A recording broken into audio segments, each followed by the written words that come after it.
صالحا من ذكر أو أنثى وهو مؤمن فلنحيينه حياة طيبة ولنجزينهم أجرهم بأحسن ما كانوا يعملون. وقال النبي صلى الله عليه وسلم اتق المحارم تكن أعبد الناس وارض بما قسم الله لك تكن أغنى الناس وأحسن إلى جارك تكن مؤمنا وأحب للناس ما تحب لنفسك تكن مسلما ولا تكثر الضحك فإن كثرة الضحك تميت القلب. رواہ ترمذی صدق اللہ العظیم. میرے انتہائی واجب الاحترام قابل صد احترام بھائیوں، دوستوں اور بزرگوں، رمضان المبارک کا بابرکت اور باسعادت مہینہ اپنے اختتام کو پہنچنے والا ہے. آج رمضان المبارک کا آخری جمعہ ہے جسے جمعۃ الوداع کہا جاتا ہے. ایک وقت تھا کہ بات ہو رہی تھی استقبال رمضان پہ کہ رمضان کی آمد قریب ہے، اور اب تقریباً رمضان اپنے اختتام کو پہنچنے والا ہے. 26 روزے مکمل ہو چکے ہیں، آج 27واں روزہ ہے. 27 تراویح بھی مکمل ہو چکی ہیں. تو انسان اپنی زندگی کا سفر بڑی تیزی کے ساتھ طے کر رہا ہے. تو کامیاب انسان وہ ہے جو اپنی زندگی کے سفر میں اللہ اور اللہ کے رسول کو راضی کر دے. نبی اکرم صلی اللہ علیہ وسلم نے ایک حدیث میں 5 باتیں ارشاد فرمائیں. یہ بڑی اہم باتیں ہیں. اس میں انسان کے لیے زندگی گزارنے کا پورا طریقہ موجود ہے. سنن ترمذی کی روایت ہے، آپ صلی اللہ علیہ وسلم نے حضرت ابو ہریرہ رضی اللہ تعالیٰ عنہ کا ہاتھ پکڑا اور آپ نے 5 باتیں انہیں گن کر شمار کر کے بتائیں اور فرمایا تم ان باتوں پر عمل کرو اور یہ باتوں ان لوگوں کو بھی سکھاؤ جو تمہارے بعد آنے والے. سب سے پہلی بات آپ صلی اللہ علیہ وسلم نے ارشاد فرمائی اتق المحارم تکن اعبد الناس. اپنے آپ کو گناہوں سے بچانا، تم سب سے بڑے عبادت گزار بن جاؤ گے. اپنے آپ کو گناہوں سے بچانا، تم سب سے بڑے عبادت گزار بن جاؤ گے. دیکھیں حضور نے عبادت گزار اس شخص کو کہا کہ جو اپنے آپ کو گناہوں سے بچائے. ایک آدمی بڑے نیک اعمال کر رہا ہو لیکن گناہوں سے نہ بچتا ہو تو اس کے وہ نیک اعمال ضائع ہو جاتے. تو نیک اعمال کی حفاظت کا سبب ہے گناہوں سے بچنا. اس کی مثال یوں ہے، ایک آدمی بڑی طاقتور غذائیں کھائے لیکن پرہیز نہ کرے تو اس کو نفع نہیں ہوتا. تو پرہیز کا نام تقویٰ ہے. تو سب سے پہلی بات آپ نے فرمائی گناہوں سے بچنا. اتق المحارم تکن اعبد الناس. تم لوگوں میں سب سے بڑے عبادت گزار بن جاؤ گے. آج دیکھنے میں آتا ہے بعض ساتھی نوافل کا اہتمام کرتے ہیں، قیام اللیل کا اہتمام کرتے ہیں، نفلی صدقات دیتے ہیں، تسبیحات پڑھتے ہیں، لیکن گناہ سے نہیں بچتے. حالانکہ اہم چیز ہے گناہ سے بچنا. اگر ایک آدمی نفلی عبادات زیادہ نہیں کرتا، صرف فرائض کا اہتمام کرتا ہے، واجبات کا کرتا ہے، لیکن دوسری طرف گناہوں سے بچتا ہے، یہ کامیاب انسان ہے. ایک آدمی نوافل کا اہتمام کرے لیکن کبیرہ گناہوں کا بھی ارتکاب کر رہا ہے تو اس کو کوئی فائدہ نہیں ہوتا. اس لیے بہتر ہے گناہ سے اجتناب. گناہ کے بہت سے نقصانات ہیں. جس طرح نیک اعمال کے فوائد ہیں، ہم یہ سمجھتے ہیں کہ گناہ کا نقصان صرف اخروی ہے، حالانکہ گناہ کے نقصانات دنیاوی بھی ہیں. جب انسان اللہ کی نافرمانی کرتا ہے اس کی ایک سزا یہ ملتی ہے کہ انسان عبادت سے محروم ہو جاتا ہے. پھر رفتہ رفتہ اسے نماز پڑھنے کی، تلاوت کرنے کی، عبادت کی توفیق نہیں ملتی. تو گناہ عبادت سے محرومی کا سبب ہے. نمبر 2، جب زندگی میں گناہ آ جائیں اللہ تعالیٰ انسان کی زندگی کی برکت چھین لیتا ہے. آج دیکھنے میں آتا ہے زندگی میں برکت نہیں. سلف کی زندگی بڑی کم تھی لیکن اللہ نے ان کی زندگیوں میں برکت ڈالی تھی. وہ تھوڑے وقت میں زیادہ کام کر کے چلے گئے۔ گناہ کی ایک نحوست یہ ہوتی ہے کہ انسان نیک صالح اولاد سے محروم ہو جاتا ہے، پھر اولادیں بیوی بچے عموماً نافرمان بد اخلاق ہوتے ہیں تو زندگی کا سکون نہیں ہوتا۔ دولت اور پیسہ تو انسان کما رہا ہوتا ہے، لیکن جو دولت سے مقصود ہوتا ہے کہ اولاد نیک ہو، صدقہ جاریہ بنے، تو وہ سکون حاصل نہیں ہوتا۔ ہر لمحے انسان پریشان، غمگین، بے چین ہوتا ہے۔ گناہ کا ایک نقصان ہوتا ہے، انسان سکون کی نیند سے محروم ہو جاتا ہے۔ آج کتنے ہیں جو کروٹیں بدلتے بدلتے صبح ہو جاتی ہے لیکن سکون اور اطمینان کی نیند نصیب نہیں ہوتی۔ کتنے ہیں جو گولیاں کھا رہے ہیں، تو بنیادی وجہ گناہ کی وجہ سے انسان سکون کی نیند سے محروم ہوتا ہے۔ گناہ کا ایک نقصان یہ ہوتا ہے کہ انسان اللہ کا جو رزق ہے، اللہ کی جو نعمتیں ہیں، اللہ تعالیٰ پھر بندے کو اس سے مستفید نہیں ہونے دیتا۔ سب نعمتیں ہوتے ہوئے بھی وہ محروم ہو جاتا ہے بیماریوں کی وجہ سے، کہ ڈاکٹر کہتے ہیں یہ چیز تیرے اوپر بند ہے، یہ بند ہے، یہ منع ہے، یہ منع ہے، تو ساری نعمتیں رفتہ رفتہ انسان پر بند ہو جاتی ہیں۔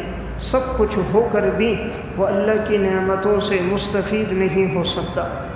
گناہ کا ایک نقصان یہ ہوتا ہے، زندگی میں وحشت ہوتی ہے، انسان ہر وقت ڈرتا رہتا ہے، خوف زدہ رہتا ہے۔ بجلی چلی گئی ڈر رہا ہے، اندھیرا ہے پریشان اور غمگین ہو جاتا ہے، راستے میں چلتا ہے خوف ہوتا ہے، ہر وقت اس کے دل میں کسی نہ کسی کا ڈر ہوتا ہے۔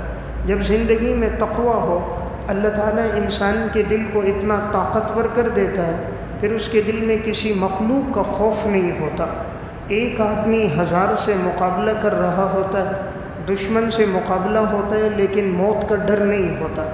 دوسری طرف زندگی کفر اور گناہ میں ہو، سنلقی فی قلوب الذین کفروا الرعب، اللہ فرما رہے ہم ان کے دلوں میں رعب ڈال دیں گے۔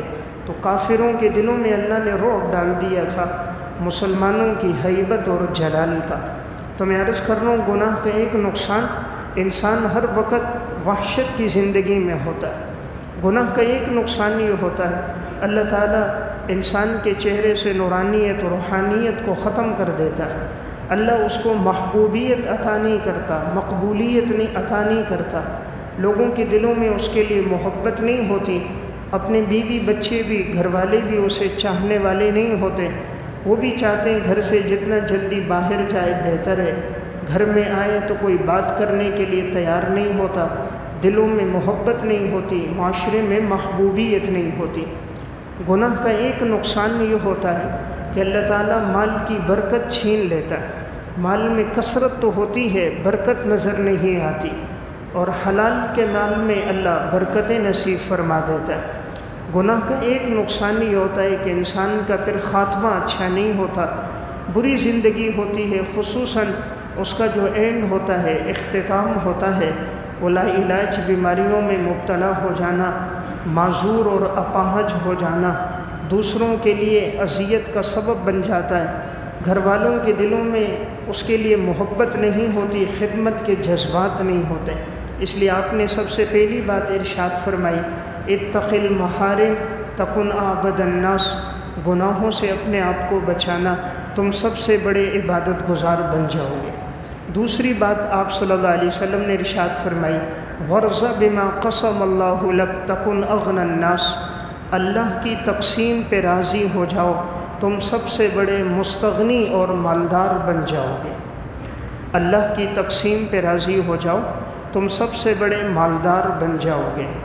آج دیکھنے میں آتا ہے انسان اللہ کی تقسیم پہ راضی نہیں ہے، اللہ نے جس کو جس حال میں رکھا ہے وہ گلے شکوے کرتا نظر آتا ہے، حالانکہ رب العالمین اپنے بندے سے زیادہ واقف ہے۔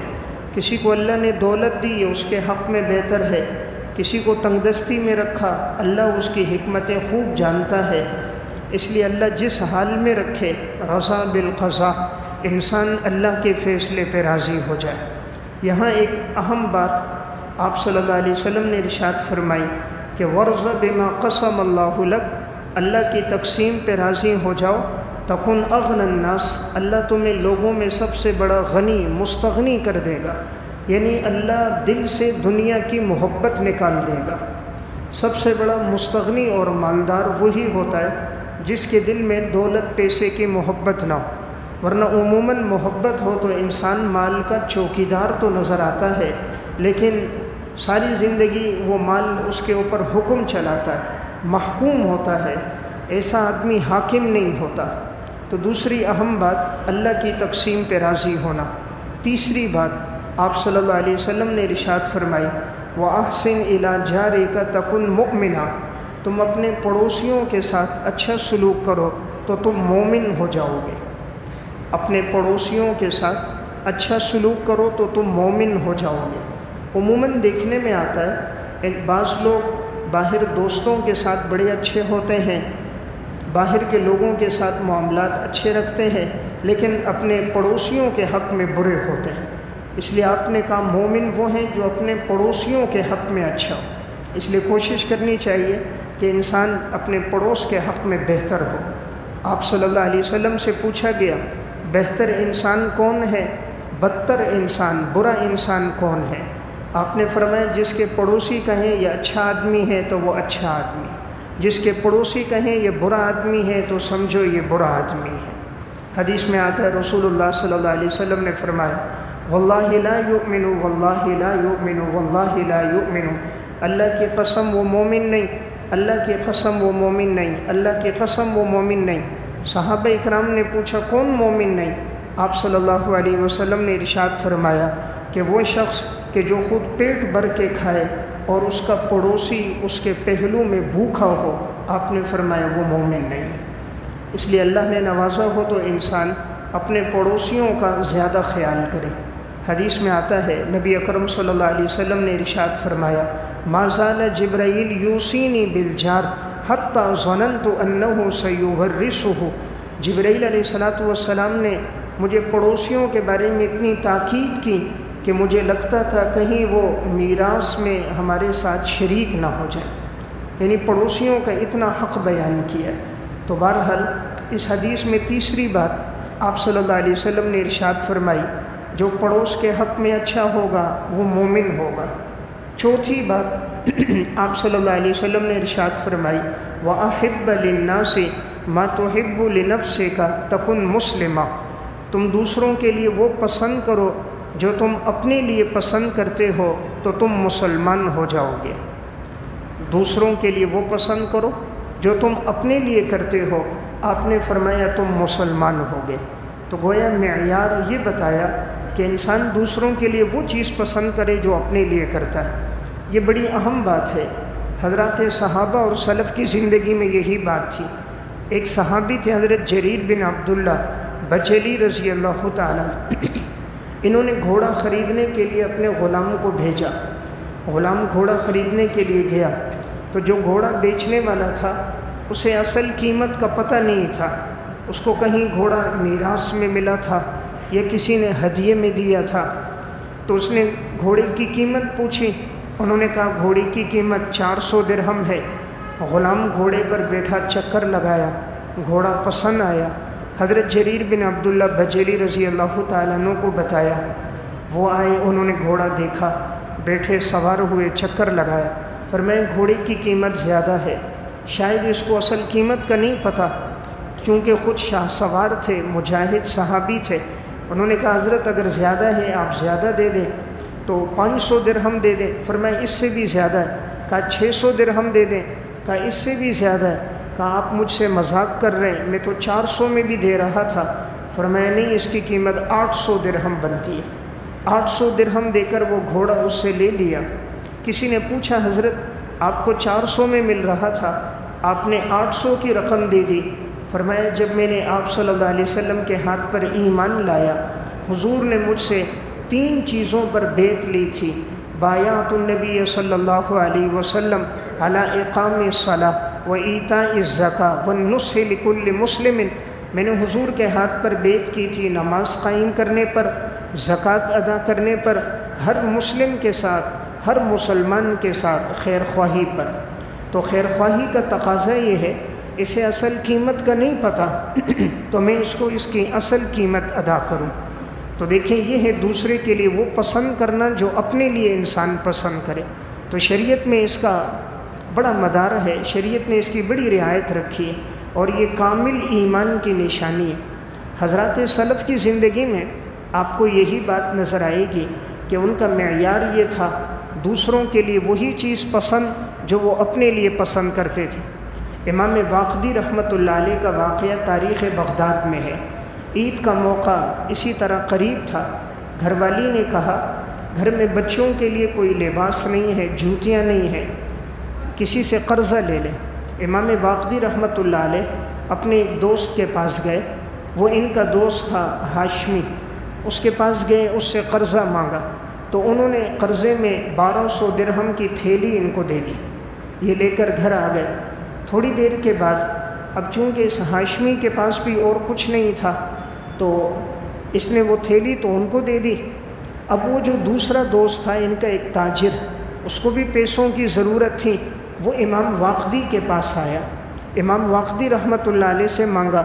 امام واقدی نے وہی تھیلی گھر والی سے کہا اس کو آدھا کرتے ہیں، آدھی رقم ان کو دے دیتے ہیں، آدھی میں اپنے پاس رکھ دو۔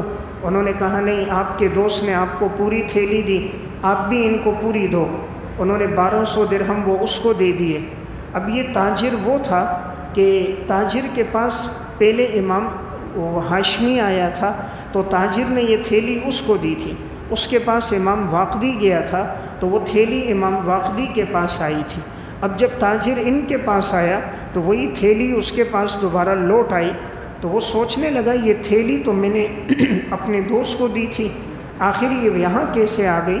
اس دور کے وزیر کو واقعہ پتہ چلا، یحییٰ بن خالد، اس نے تینوں کو بلایا، پتہ چلا یہ ایثار و ہمدردی تھی، ہر ایک کو دوسرے کا خیال تھا، ایک نے دوسرے کو دی، دوسرے نے تیسرے کو دی۔ وزیر بڑا متاثر ہوا، مسلمانوں میں ہمدردی کا کتنا جذبہ ہے، تو وہ 12,000 دینار لے کر آیا، اس نے 2,000 دینار ان تینوں کو دیے، باقی جو بچے وہ امام واقدی کی گھر والی کو دیے کہ اصل کردار ان کا ہے، وہ چاہ رہے تھے کہ آدھی رقم دوں، انہوں نے کہا نہیں مکمل رقم دے دو۔ تو واقعہ سنانے کا مقصد یہ ہے، چوتھی بات، دوسروں کے لیے وہ پسند جو اپنے لیے پسند ہو۔ تو حضور نے فرمایا اگر یہ کسی کی زندگی میں ہے تو آپ صلی اللہ علیہ وسلم نے یہ کامل ایمان والوں کی نشانیاں بتائی ہیں۔ حضرات سلف کی زندگی میں ایثار و ہمدردی کتنی تھی۔ مسند احمد میں یہ واقعہ ہے، حضرت حمزہ رضی اللہ تعالیٰ عنہ شہید ہوئے ہیں غزوہ احد میں۔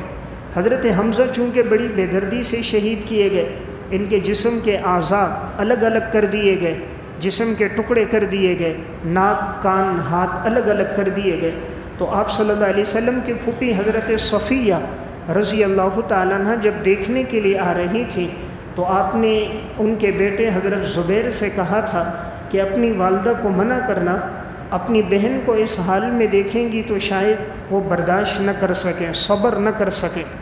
اب یہ بہن اپنے بھائی کے لیے کفن لے کر ساتھ آ رہی تھی کہ میں اپنے بھائی حمزہ کو اس میں کفن دے دوں گی، تو راستے میں آنے لگی، بیٹے نے روکا، تو چونکہ غم کی حالت تھی تو بیٹے کو ہاتھ سے دھکا دیا، آگے بڑھنے لگی۔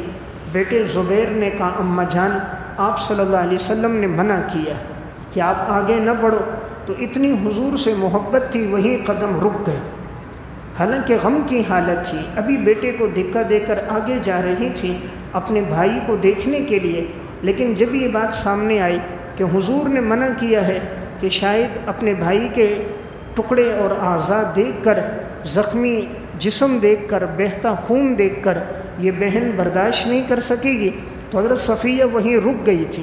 اب انہوں نے کفن دیا کہ میرے بھائی کو اس میں کفن دے دینا۔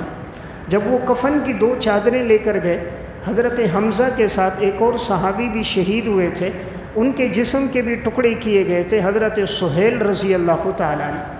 اب ان کے لیے بھی کفن کا کپڑا موجود نہیں تھا، اب یہ 2 کپڑے تھے اور یہ 2 صحابی ہیں، اب سوچا کیسے دونوں کو کفن دیا جائے۔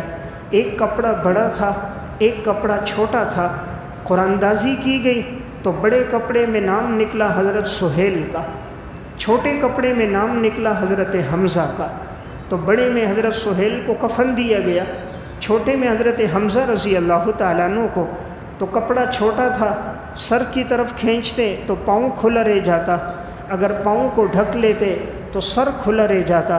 تو آپ صلی اللہ علیہ وسلم نے فرمایا سر کو ڈھک لو، پاؤں پر ادخر گھاس ڈال دو۔ میرا واقعہ سنانے کا مقصد کتنی ایثار و ہمدردی ہے۔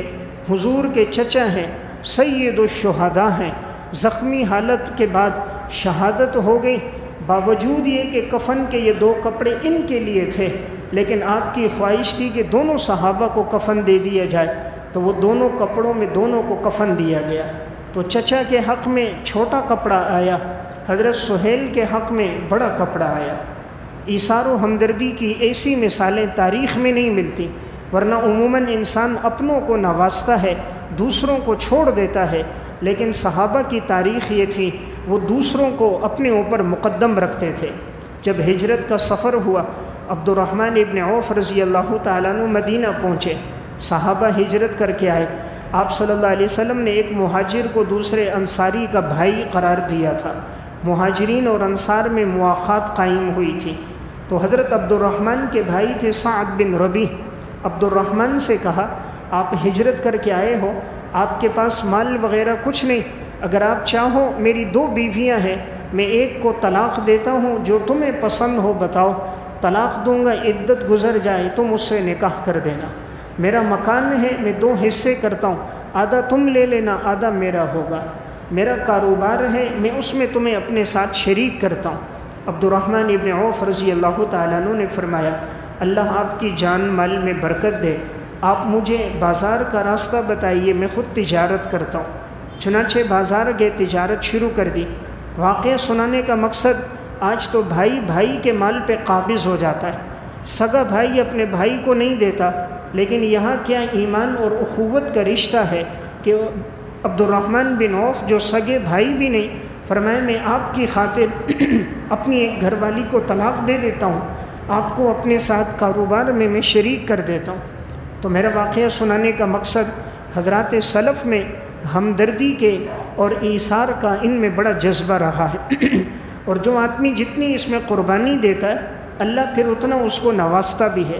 مسند احمد میں اور الاستیعاب فی معرفت الاصحاب میں واقع ہے، ایک صحابی تھے حضرت جلیبیب رضی اللہ تعالیٰ عنہ۔ یہ صحابی ذرا سیاہ فام تھے، اتنے خوبصورت نہیں تھے، شکل و شباہت کے لحاظ سے سیاہ فام تھے، ان کی شادی نہیں ہوئی تھی۔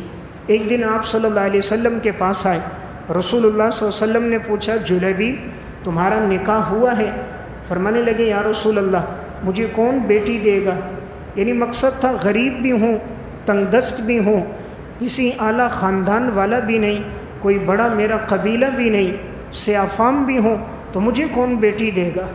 آپ صلی اللہ علیہ وسلم نے فرمایا فلاں انصاری کے گھر میں مجھے پتہ چلا ہے ایک رشتہ جوان ہے، جاؤ ان سے کہہ دو وہ اپنی بیٹی کا نکاح آپ کے ساتھ کر دیں۔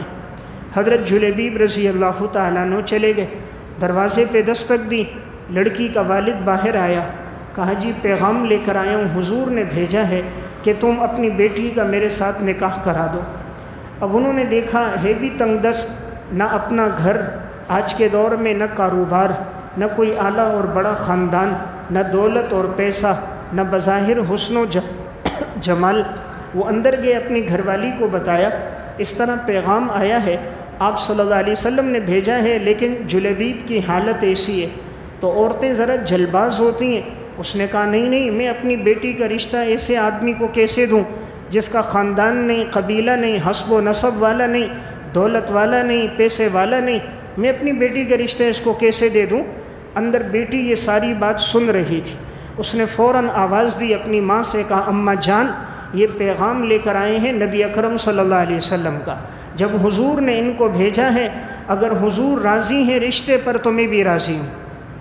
ماں کہتی ہے بیٹی وہ سیاہ فام ہے، آج کے الفاظ میں سر چھپانے کی جگہ نہیں، دولت نہیں، پیسہ نہیں، نوکری نہیں، فرمایا کوئی بات نہیں، حضور راضی تو میں بھی راضی۔ رشتہ ہو گیا۔ آپ صلی اللہ علیہ وسلم کو خبر پہنچی کہ بچی نے اتنی بڑی قربانی دے دی، اتنی بڑی قربانی دی، حسب و نسب والی خوبصورت لڑکی رشتے پہ راضی ہو گئی۔ آپ صلی اللہ علیہ وسلم نے پھر اس لڑکی کے لیے بڑی دعا فرمائی، آپ نے فرمایا یا اللہ اس کے مال میں برکتیں عطا فرما، اسے راحت کی زندگی عطا فرما، اس کے لیے کشائش کو، حالات کو کھول دے، اور یا اللہ خوب اس کو عطا فرما۔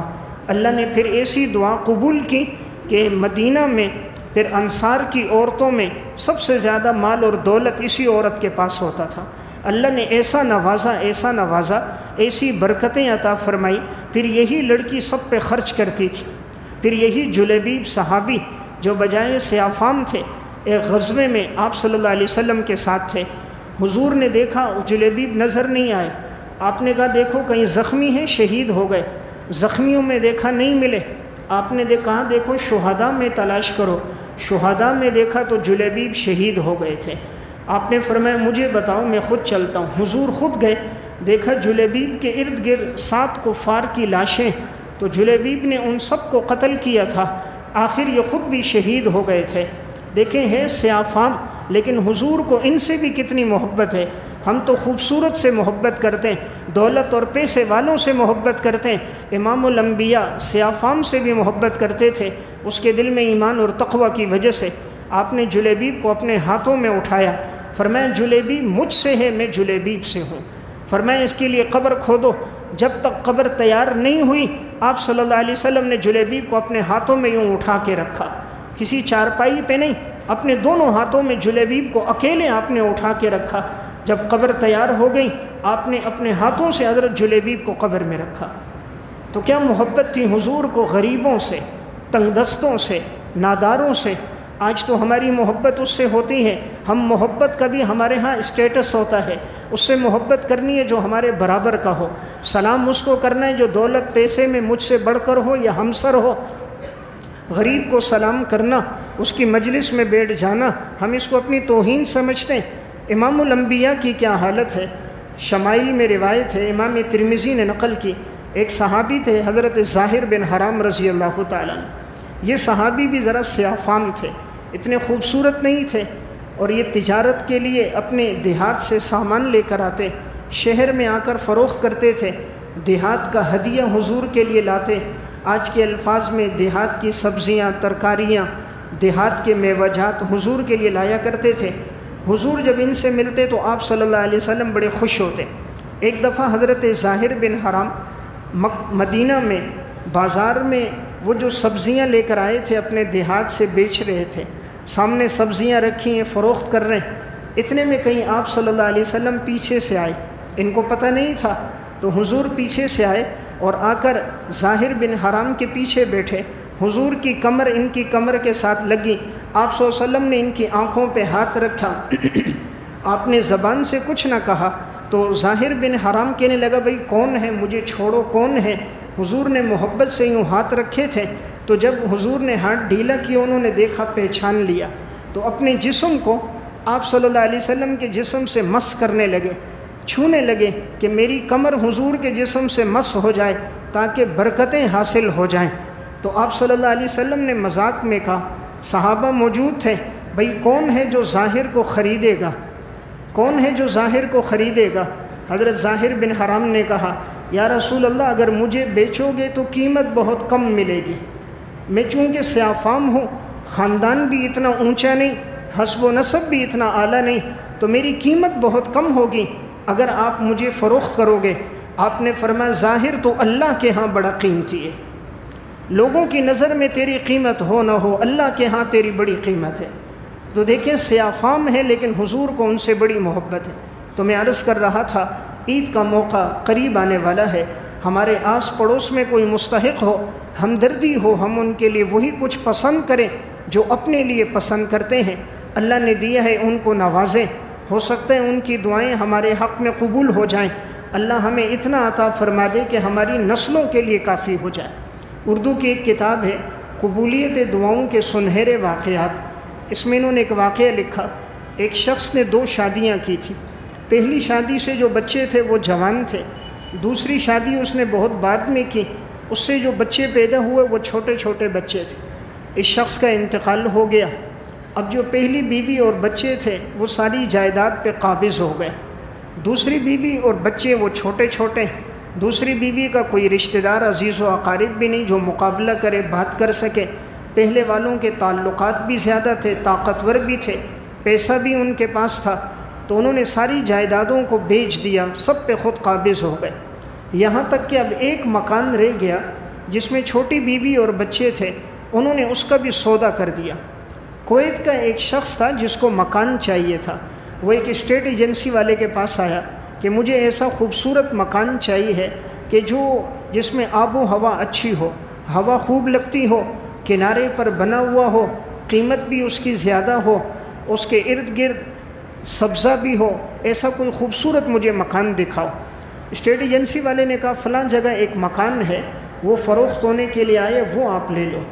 جب وہ شخص مکان دیکھنے کے لیے اوپر گیا تو وہ جو چھوٹی بیوی اور بچے تھے اس مکان میں تھے، تو وہ دیکھنے لگے کہ یہ مکان خریدنے کے لیے آئے ہیں، تو وہ بچے ماں کے ساتھ چمٹ گئے، ماں رونے لگی تو بچے بھی رو رہے تھے۔ اس نے پوچھا یہ کیوں رو رہے ہیں؟ اسٹیٹ ایجنسی والے نے کہا بات یہ ہے کہ شوہر کا انتقال ہو گیا، تو پہلی بیوی اور اس کے یہ بچے بڑے وہ اس مکان کو فروخت کر رہے ہیں، اور ان چھوٹوں کے پاس کوئی سر چھپانے کی جگہ نہیں ہے، اس بیوی کے بھی کوئی اور رشتہ دار نہیں، اور یہ بچے بھی چھوٹے چھوٹے ہیں، ان کے پاس کوئی جگہ نہیں ہے، اس لیے یہ رو رہے ہیں کہ اگر مکان فروخت ہو گیا تو ہم کہاں جائیں گے؟ تو وہ خاتون کہنے لگی ہمارے پاس اس کے علاوہ جگہ کوئی اور نہیں ہے۔ یہ شخص وہیں سے باہر آیا، اس اسٹیٹ ایجنسی والے سے کہا وہ جو بیچ رہے ہیں پہلی بیوی اور اس کے بچے، اس سے قیمت لگواؤ، جو قیمت مانگ رہے مجھے بتا دو۔ انہوں نے جو قیمت طے کی، کاغذات لیے، کاغذات کو چیک کروایا، صحیح تھے، ساری قیمت جا کر ان کو ادا کر دی۔ اب یہ عورت سمجھ رہی ہے کہ مجھے ابھی گھر سے نکالا جائے گا، گھر فروخت ہو گیا، قیمت کی ادائیگی ہو گئی۔ جس شخص نے یہ گھر لیا اس نے وہ مکان کی فائل ہاتھ میں لی، چابیاں ہاتھ میں لی۔ اب یہ دوسری بیوی بچے چھوٹے اوپر ہیں، یہ شخص اوپر گیا اور جا کر اس خاتون کے ہاتھ میں فائل دی، گھر کی چابیاں دی، کہا میں نے گھر خرید لیا، قیمت ادا کر دی، یہ مکان کی فائل اور یہ چابیاں ہیں، آج کے بعد تم تنہا اس مکان کی مالک ہو، تمہارے بچے اس کے مالک ہوں گے، تم میرے لیے دعا کرنا، اللہ مجھے اس سے بہتر عطا کر دے گا۔ اس بیوہ خاتون نے دیکھا اور ان چھوٹے معصوم بچوں نے کہ یہ ہمارے قبیلے اور خاندان کا بھی نہیں ہے، رشتہ دار بھی نہیں، عزیز و اقارب میں سے بھی نہیں، اپنوں نے تو سر چھپانے کی جگہ چھین لی، فروخت کی، اور اس نے مجھے مالک بنا دیا۔ تو اس عورت نے بڑی دعائیں دی، وہ دعا کرتی تھی، بچے آمین کہتے تھے۔ اللہ نے پھر اس شخص کو ایسا نوازا ہے، ایسا، صرف اس کو نہیں، اس کے بیٹوں کو، پوتوں کو اتنی دولت پیسہ دیا، کویت کے مالدار لوگوں میں پھر ان کا شمار ہونے لگا۔ تو کبھی کوئی کام انسان اخلاص سے کر دیتا ہے اور وہ اللہ کے ہاں قبول ہو جاتا ہے، اللہ تعالیٰ پھر اسے نہیں اس کی نسلوں کو بھی نواز دیتا ہے۔ تو عید کا موقع بھی قریب ہے، ہم میں سے ہر ایک کو چاہیے اگر ہمارے رشتہ داروں میں آس پڑوس میں کوئی مستحق ہیں تو ہم ان کے ساتھ ضرور تعاون کریں اور ان کے ساتھ عید کی خوشیوں میں شریک ہو جائیں۔ ایک گزارش میری یہ ہے، آخری ایام چل رہے ہیں، شعب الایمان کی روایت ہے، رسول اللہ صلی اللہ علیہ وسلم نے فرمایا کہ لیلۃ القدر میں سب کی مغفرت ہوتی ہے، 4 آدمیوں کی مغفرت نہیں ہوتی۔ تو لیلۃ القدر میں 4 آدمیوں کی مغفرت نہیں، باقی سب کی مغفرت ہے۔ تو کہیں ایسا نہ ہو ہم میں سے کوئی آدمی ان 4 گناہوں میں مبتلا نہ ہو۔ سب سے پہلا آپ نے فرمایا جو والدین کا نافرمان ہو، حق لوالدیہ، والدین کے نافرمان کی رمضان میں بھی مغفرت نہیں ہے۔ تو اس لیے اگر والدین موجود ہیں ہم ان کی قدر و قیمت کا لحاظ رکھیں، ان سے محبت رکھیں، تعلق رکھیں، ان کی خدمت کریں۔ دنیا میں ہر نعمت مل جاتی ہے، ماں باپ نہیں ملتے۔ پیسے اور دولت سے ہر چیز انسان خرید لیتا ہے، شادی بھی ہو جاتی ہے، مکان بھی مل جاتے ہیں، دولت، پیسہ، منصب، گاڑی، موبائل سب مل جاتی ہے، ماں باپ کی محبت نہیں ملتی، اور ان کی قدر تب آتی ہے جب یہ چلے جاتے ہیں۔ جب تک یہ بوڑھے گھر میں موجود ہیں، یہ بزرگ گھر میں موجود ہیں، گھر کی رونقیں موجود ہیں۔ آج یہ رات کو اٹھتے ہیں، تہجد پڑھتے ہیں، کسی گھر میں دادا ہے، دادی ہے، کہیں نانا ہے، کہیں نانی ہے، کہیں بزرگ والد ہے، والدہ ہے، یہ اٹھتے ہیں، دعائیں کرتے ہیں، اللہ تعالیٰ رزق میں برکتیں عطا فرماتا ہے۔ آج جو خوشحالی محبتیں ان کی وجہ سے، جب یہ بزرگ چلے جائیں مجھے اور آپ کو ملنے کے لیے کوئی نہیں آئے گا۔ آج جو گھر آباد ہیں، گھر کی رونقیں، برکتیں ان کی وجہ سے، اس لیے بوڑھوں کو، بزرگوں کو انسان اپنے اوپر بوجھ نہ سمجھے۔ آج نسل نو ایسی ہے، گھر میں کوئی بوڑھا ہو، دادا ہو، دادی ہو، نئی نسل اس سے دور بھاگتی ہے، قریب نہیں بیٹھتی، سارا وقت اپنا موبائل میں ضائع کر دیتی ہے۔ ان کے قریب بیٹھے، ان سے دعائیں لیں، اگر ان کی دعا ملی اللہ تعالیٰ نسلوں کو نواز دے گا۔ رب العالمین ماں باپ کی دعاؤں کی بڑی لاج رکھتا ہے۔ البدایہ والنہایہ میں ایک واقعہ ہے، بقی ابن مخلد کے پاس ایک عورت آئی، کہنے لگی میرا بیٹا رومیوں کی قید میں ایک عرصہ ہوا رہا نہیں ہو، آپ دعا کیجئے رہا ہو جائے۔ بقی ابن مخلد نے کہا آپ اس کی ماں ہو؟ کہا جی ہاں ماں ہوں۔ کہا آپ دعا کرو، آپ کی دعا قبول ہوگی۔ فرمایا نہیں آپ بھی کرو۔ بقی ابن مخلد نے بھی ہاتھ اٹھائے، اس کی ماں نے بھی ہاتھ اٹھائے، یا اللہ اس کے بیٹے کو رہائی عطا فرما دے۔ ماں بھی روتے ہوئے دعا کرنے لگی، یا اللہ میرے بیٹے کو رہائی عطا فرما۔ چند دن کے بعد بیٹا رہا ہو کر آ گیا۔ جب بیٹا آیا تو ماں اپنے بیٹے کو لے کر بقی ابن مخلد کے پاس آئیں، میرے بیٹے کی کہانی سنیے بڑی عجیب ہے۔ فرمایا بیٹا کیا کہانی ہے؟ کہا ہم رومیوں کی قید میں تھے، وہ لوگ ہم سے سارا دن کام لیتے تھے، ہمارے پاؤں میں بڑی بڑی زنجیریں ڈال دیتے تاکہ ہم لوگ بھاگ نہ سکیں۔ تو ایک دن میں کام کرتے ہوئے تھک گیا، نیچے بیٹھا، پھر جیسے میں کھڑا ہوا میں نے قدم آگے رکھا، میری پاؤں کی زنجیریں ٹوٹ گئیں، ایک دم زنجیریں ٹوٹ گئیں، میں بالکل آزاد ہو گیا۔ جو رومی ہم پر مقرر تھا اس نے دیکھا، اس نے فوراً کہا شاید اس نے کھولی ہوں گی۔ کہا تم نے زنجیریں کھولی ہیں؟ کہا نہیں یہ تو خود ٹوٹی ہیں۔ اس نے دوبارہ باندھی، یہ شخص نے دوبارہ، نوجوان نے قدم رکھا، دوبارہ زنجیریں ٹوٹ گئیں۔ اس نے جا کر گورنر کو بتایا 2 مرتبہ زنجیریں ٹوٹی ہیں۔ کافر تو اسباب کو دیکھتا ہے، اس نے کہا یہ کیسے ہوا؟ دوبارہ زنجیر ڈالو۔ دوبارہ نوجوان مسلمان قیدی کے پاؤں میں زنجیر ڈالی، پھر اس نے قدم آگے رکھا، اللہ کا کرنا، پھر زنجیریں ٹوٹ گئی۔ اس نے جا کر بادشاہ کو بتایا۔ یہ واقعہ البدایہ میں بھی ہے، روض الریاحین میں بھی ہے۔ بادشاہ نے اس دور کے علماء کو بلایا جو عیسائی علماء تھے، ان سے پوچھا تمہاری کیا رائے ہے؟ 3 مرتبہ پاؤں کی زنجیریں ٹوٹ گئیں، میں اس نوجوان کے ساتھ کیا کروں؟ سب نے کہا حضرت اس کو رہا کر دو، اس لیے کہ ہم نے انجیل میں پڑھا ہے جب کسی کے لیے کوئی دعا کر رہا ہوتا ہے تو اس کے ساتھ اللہ کی غیبی نصرت اور مدد ہوتی ہے۔ تو لگتا ہے شاید اس کے ماں باپ اس کے لیے دعا کر رہے ہیں، اللہ اس کو رہائی دینا چاہ رہا ہے، آپ بھی اس کو رہا کر دو۔ بادشاہ کو بات پسند آئی، نوجوان کو سواری پر بٹھایا، مال و نعمت دراہم دینار دے کے چھوڑ دیا۔ اب بقی ابن مخلد پوچھنے لگا یہ کس دن کس وقت کی بات ہے کہ تمہارے پاؤں کی زنجیریں ٹوٹ رہی تھی 3 مرتبہ؟ نوجوان نے غور و فکر کیا، پھر کہا حضرت فلاں دن فلاں وقت کی بات ہے، جب دیکھا گیا یہ وہی وقت تھا کہ ادھر بقی ابن مخلد دعا کر رہا ہے، ادھر اس لڑکی کی ماں دعا کر رہی ہے، اور ادھر اس کے پاؤں کی زنجیریں ٹوٹ رہی ہیں۔ تو ماں باپ کی دعا میں اللہ نے ایسی طاقت رکھی ہے، اس لیے میں نے عرض کیا سب کی مغفرت ہے، 4 آدمیوں کی نہیں ہے۔ ان میں پہلا آدمی وہ ہے جو والدین کا نافرمان ہے۔ تو والدین ایک قیمتی متاع ہے، انسان ان سے دعائیں لے۔ جب یہ نہ ہو پھر قدر آتی ہے کہ ماں باپ ایک قیمتی نعمت تھی، ہم نے ان کی قدر نہیں کی۔ جنہوں نے قدر کی اللہ نے خوب نوازا، جو ان کی خدمت کرتے ہیں اللہ ان کی اولادوں کی حفاظت کرتا ہے۔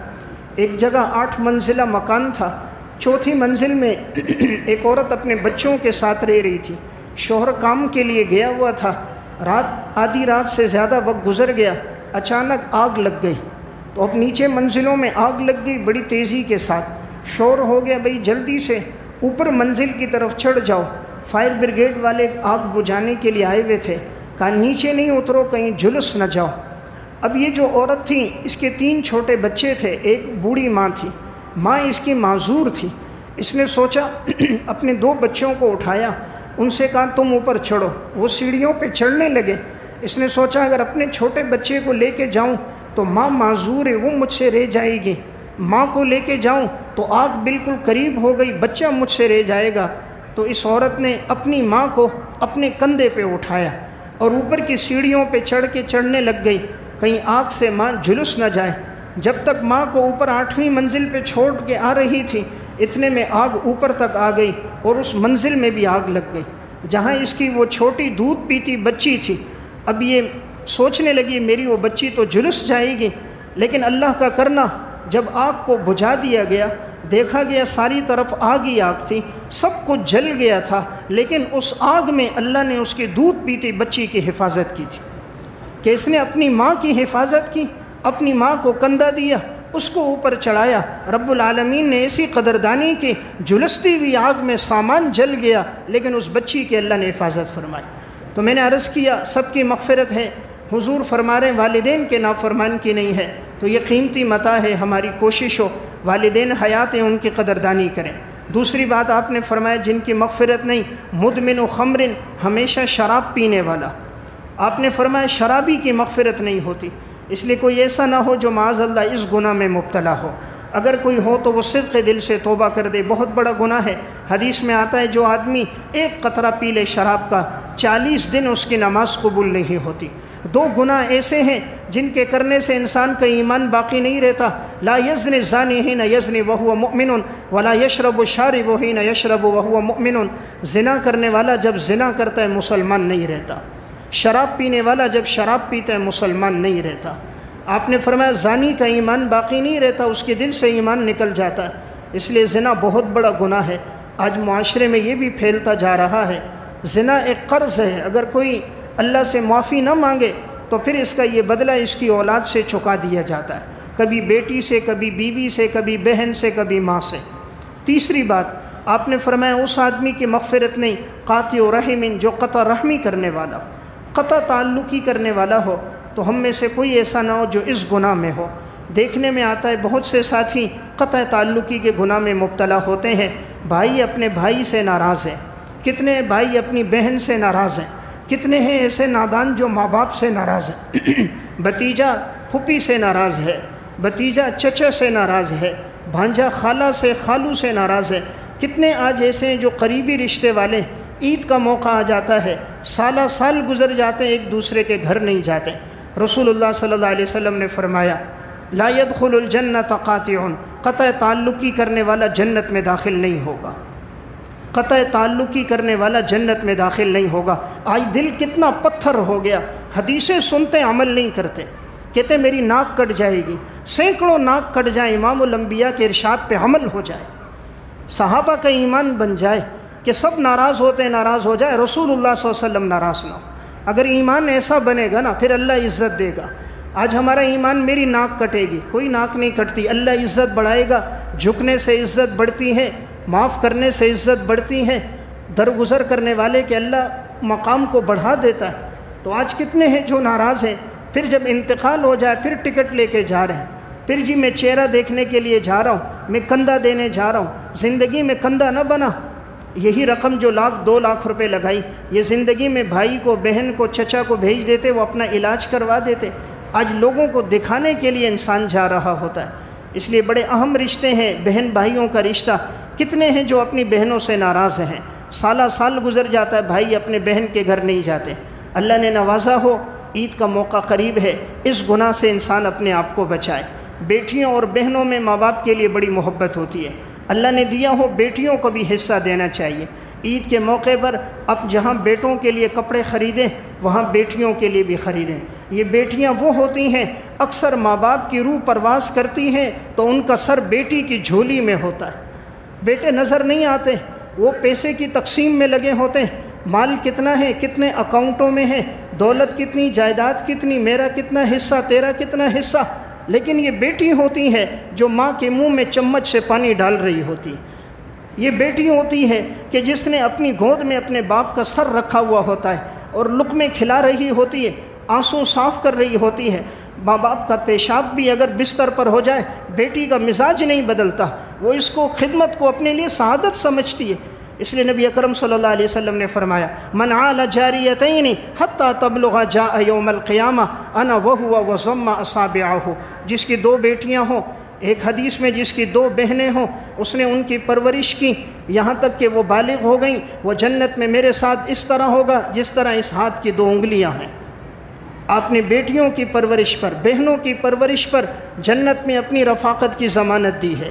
رسول اللہ صلی اللہ علیہ وسلم نے فرمایا من کانت لہ انثی فلم یعدھا ولم یؤثر ولدہ علیہا ادخلہ اللہ الجنہ، جس کو اللہ نے بیٹیاں عطا فرمائیں اس نے بیٹیوں کی توہین نہیں کی، بیٹیوں کو زندہ درگور نہیں کیا، بیٹوں کو بیٹیوں پر ترجیح نہیں دی، اللہ اس کو جنت میں داخل کرے گا، اللہ اس کو جنت میں داخل کرے گا۔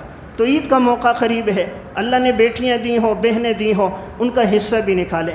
آج دیکھنے میں آتا ہے بیٹوں کے لیے بڑے تحائف لیتے ہیں، بیٹوں کے لیے بڑی خریداریاں ہوتی ہیں، بچی کی خصوصاً شادی ہو جائے پھر ماں باپ اس کو نہیں پوچھتے، جیسا اس کا پہلے حق ہے شادی کے بعد بھی اس کا حق ہے۔ بیٹی ہونے میں وہ آپ کی صاحبزادی آپ کے نطفے سے پیدا ہوئی ہے، آپ کی طرف اس کی نسبت بنتی ہے۔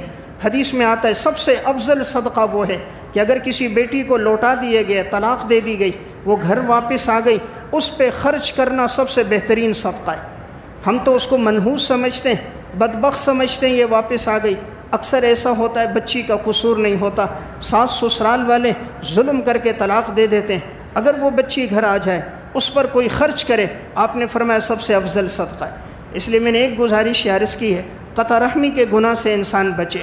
چوتھا آدمی آپ صلی اللہ علیہ وسلم نے فرمایا جس کی مغفرت نہیں ہوگی وہ ہے مشاحن، اپنے دل میں کینہ رکھنے والا۔ جو اپنے دل میں کینہ رکھے اس کی بخشش نہیں ہے۔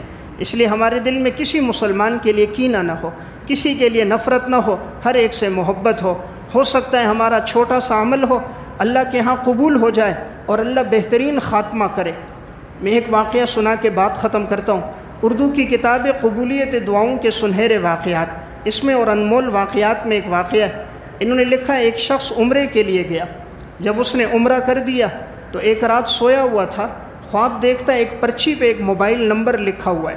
کوئی خواب میں کہتا ہے کہ یہ موبائل نمبر یاد رکھو اور اس آدمی کو عمرہ کراؤ۔ اب یہ اٹھا، اس کو موبائل نمبر یاد تھا لیکن سوچنے لگا یہ کیسا خواب ہے۔ کسی سے پوچھا، انہوں نے کہا بھئی کوئی حرج کی بات نہیں، آپ عمرہ کرا دو، عمرہ تو عبادت ہے، ہو سکتا ہے وہ نہیں کر سکتا ہوگا اس لیے اللہ نے آپ کو اشارہ کیا ہوگا۔ اس نے دوسرے دن سویا، پھر خواب دیکھا ایک پرچی پہ موبائل نمبر ہے اور کوئی کہہ رہے یہ نمبر یاد رکھو اور اس شخص کو عمرہ کرا دو۔ اب یہ اٹھا، اس نے موبائل نمبر ملایا تو وہ ریاض میں ایک شخص کا نمبر لگا۔ اس نے اس سے کہا میں خود عمرے کے لیے آیا ہوں، میں نے 2 دن سے یہ خواب دیکھا ہے کہ مجھے کوئی کہہ رہا ہے کہ اس کو عمرہ کراؤ، تو میں چاہتا ہوں میں آپ کو عمرہ کرا دوں۔ اس شخص نے جب یہ بات سنی اس نے کہا میں تو بڑا گناہ گار آدمی ہوں، زندگی فسق و فجور میں گزر گئی، ریاض میں رہتے ہوئے قریب ہوتے ہوئے بھی آج تک میں حرم میں داخل نہیں ہوا، کبھی عمرہ نہیں کیا، طواف نہیں کیا، بیت اللہ کو اپنی آنکھوں سے نہیں دیکھا، زندگی میری فسق و فجور میں ہے۔ اس نے کہا نہیں، میری خواہش ہے میں آپ کو عمرہ کراؤں گا، آپ اپنا ایڈریس بتاؤ، میں آپ کے پاس وہاں آتا ہوں۔ اس نے ایڈریس میسج کیا، یہ وہاں مکہ سے اس کے پاس گیا، ریاض پہنچا، گاڑی بک کروائی۔ اب اس سے کہا میرے ساتھ چلو۔ اس کی زندگی فسق و فجور گناہ میں گزرتی تھی لیکن اس ساتھی نے اصرار کیا تو وہ آمادہ ہو گیا۔ کہتے میں نے اس کے لیے احرام کی چادریں خریدی، جب میقات سے ہم آئے اس نے غسل کیا، میں نے بھی غسل کیا، ہم دونوں نے احرام کی چادریں پہنی، حرم میں داخل ہو گئے۔ جب طواف شروع کیا تو وہ رو رہا تھا، کہا زندگی میں پہلی مرتبہ آج میں حرم میں آیا ہوں، پہلی مرتبہ میں نے بیت اللہ کو دیکھ رہا تھا، رو رہا تھا، آنسو بہا رہا تھا، یہاں تک کہ طواف پورا ہو گیا، عمرہ اس کا مکمل ہو گیا۔ اب اس نے اس سے کہا چلو بال کٹواتے ہیں، آپ کا عمرہ ہو گیا، میں آپ کو واپس وہاں چھوڑ کے آؤں گا۔ اس شخص نے کہا صبر کرو، میں 2 رکعت نماز پڑھ لوں، معلوم نہیں دوبارہ حرم آنے کی توفیق ملے نہ ملے۔ اس شخص نے 2 رکعت نماز کی نیت باندھی، سجدے میں گیا، اللہ کے سامنے رونے لگا کہ یا اللہ ساری زندگی فسق و فجور میں گزر گئی، اللہ نے بیت اللہ میں بڑی کشش رکھی ہے، اگر انسان صدق دل سے جائے تو وہاں جا کر اللہ دلوں کا زنگ اتار دیتا ہے، اللہ ایمان اور نورانیت سے دل کو بھر دیتا ہے۔ اللہ نے اس شخص کے دل کو ایمان سے بھر دیا تھا، کہا یا اللہ میری زندگی گناہوں میں گزر گئی، مجھے معاف فرما دے۔ مسجد حرام میں مقام ابراہیم کے پیچھے رو رہا ہے، روتے روتے اسی وقت اس کا انتقال ہو گیا۔ جو شخص اسے عمرے کے لیے لے کر آیا تھا وہ قریب گیا، ہلانے لگا، پتہ چلا اس کا انتقال ہو گیا۔ سوچنے لگا اللہ نے کیسی بہترین موت اسے عطا کر دی، عمرہ کر کے اس کی موت ہوئی ہے۔ اب اس نے غسل کرنے کے لیے زمزم کا پانی لیا، زمزم کے پانی سے اس کو غسل دیا، وہی جو احرام کی چادریں تھیں اس میں اس کو کفن دیا۔ گھر والوں سے اس کے رابطہ کیا، انہوں نے کہا مسجد حرام میں ہی اس کا جنازہ کرا دو۔ اگلی 2 نمازوں کے بعد مسجد حرام میں جنازہ ہوا، لاکھوں آدمیوں نے جنازے میں شرکت کی، وہاں قریب میں جو قبرستان ہے اسی میں اس کی تدفین ہو گئی۔ یہ شخص کہتا ہے میں سوچنے لگا یہ تو کہتا تھا میں بڑا گناہگار آدمی ہوں، لیکن اللہ نے کیسا نوازا، عمرہ کر کے مقام ابراہیم کے پیچھے سجدے کی حالت میں بیت اللہ میں انتقال ہو گیا، زمزم سے غسل دے دیا گیا، احرام کی چادروں میں کفن مل گیا، بیت اللہ کے قریب مکہ میں تدفین ہو گئی۔ آخر اس کی زندگی کا کوئی عمل تو ہوگا کہ اللہ نے اس کو نوازا ہے۔ کہتا پھر میں اس کی گھر والی کے پاس ریاض گیا، میں نے پوچھا آپ کے شوہر کی زندگی کا کوئی عمل ہے اللہ نے اس کو نوازا ہے؟ اس کی بیوی نے کہا تھا تو بڑا گناہ گار، زندگی تو فسق و فجور میں گزرتی تھی، لیکن ایک بات ہے، ہماری گلی میں ہمارے پڑوس میں ایک شخص کا انتقال ہو گیا، اس کی بیوہ تھی بیوی اور چھوٹے چھوٹے معصوم بچے یتیم ہو گئے تھے۔ تو میرا شوہر جب بھی جاتا تھا بازار، جو سامان گھر کے لیے خریدتا تھا وہی اس بیوہ کے گھر کے لیے بھی خریدتا تھا۔ کہا جو کپڑے میرے لیے لیتا تھا اسی دکان سے کپڑے اس بیوہ کے لیے لیتا تھا، جو کپڑے اپنے بچوں کے لیے لیتا تھا اسی دکان سے ان یتیم بچوں کے لیے کپڑے لیتا تھا، جو راشن اپنے گھر میں ڈالتا تھا اسی دکان سے اتنا ہی راشن ان کے گھروں میں بھی ڈالتا تھا۔ آج تو ہم بچا ہوا مال فقیر کو دیتے ہیں، جو ہماری اولاد نہ پہنے وہ کپڑا اللہ کے نام پہ دیتے ہیں، جو جوتیاں ہمارے استعمال کی نہ وہ خدا کے نام پر دیتے ہیں، خود 5,000 کا سوٹ پہنتے ہیں، رب کے نام پہ 900 روپے کا سوٹ دیتے ہیں، خود 10,000 کی جوتیاں ہوگی خدا کے نام پہ 300 روپے کی دے گا۔ یہاں کیا معاملہ تھا، جو خود پہنا وہ اس کے لیے بھی رکھا۔ اب جب بھی یہ وہاں دیتا تھا تو اس کی گھر والی نے کہا وہ جو بیوہ عورت تھی وہ ہمیشہ ایک دعا کرتی تھی، یا اللہ اس کا خاتمہ اچھا کرنا، یا اللہ اس کا خاتمہ اچھا کرنا۔ اس کے بچے بھی آمین کہتے، یا اللہ اس کا خاتمہ اچھا کرنا۔ دعا اللہ کے ہاں قبول ہو گئی۔ اللہ نے کیسا خاتمہ کر دیا، مسجد حرام میں موت آئی، سجدے کی حالت میں آئی، زمزم سے غسل ہوا، احرام کے کپڑوں میں کفن ملا، بیت اللہ میں نماز جنازہ ہوئی۔ تو میں نے عرض کیا جو نیکی انسان اللہ کے لیے کرتا ہے اللہ بڑا قدردان ہے، بہترین بدلہ عطا فرماتا ہے۔ تو جمعۃ الوداع ہے، ہماری کوشش ہو ہمارے عزیز و اقارب بہن بھائیوں میں رشتہ داروں میں کوئی مستحق ہو، عید کی خوشیوں میں انہیں اپنے ساتھ شریک کریں۔ کسی سے قطع تعلقی ہے اللہ کی رضا کے لیے اس کو معاف کریں، اللہ کے ہاں ہمارا مقام بلند ہوگا۔ اللہ ہم سب کو عمل کی توفیق عطا فرمائے۔